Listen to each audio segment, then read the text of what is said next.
So, I've got an Imperial Knight. He's mostly done. I've got him weathered and based and everything. He doesn't have any arms because they're magnetized, but I just wanted to show everybody a quick way of weathering. Now, so you need just two things. You need Rhinox hide or a very, very dark brown.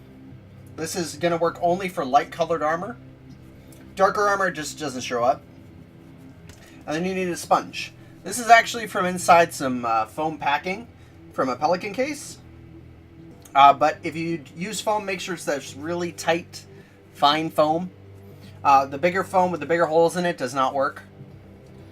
So basically you just rip it off at an angle so that you have... Actually, I didn't do that right either. So here's a way to correct it.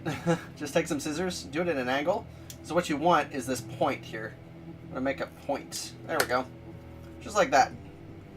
That way you can more deftly apply the material. So I'm just going to shake this up. This is going to take a little bit out, and I'm going to show you on my hand, just a little bit of practice. So you just want a little bit on the tip, and then you want to, I've got this thing left over from my palette, so I'm just going to dab that. This is kind of like dry brushing, but it's not. You can kind of see how it applies there, but I'll show you on my hand before I do it on the model. Now, I'm going to apply chipping very lightly, and now I'm going to do that right here on the model. So with this one, I like chipping on the front, like he's run through a bunch of buildings and gotten the armor chips, so I'm going to hit just lightly. Nice thing is, since you did it on the tip, you can just slowly build this up, so if I want it really chipped here in the corner, I'll just slowly build that up. Nice thing too is, it looks okay on metal. So if you have a metallic, it looks just fine. So you're going to want to hit corners that look like they're supposed to be chipped. I'll grab some more quick. I want to make sure as well that I have a point only in one spot. Makes it easier. So I'm going to leave the pot open actually as I work on this, so I can get more easily. Again, go back on your palette and make sure you don't have too much on there, because this much is kind of too much, because you can see, there you go, it's too much. So I got a little bit off. Now I'm going to slowly build this up. There we go. On the front here. Shield is a good one to do too, because you can hit the edges.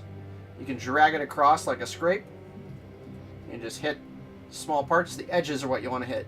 You can also pull against it to kind of get it as you leave. But it's the easiest way to do it.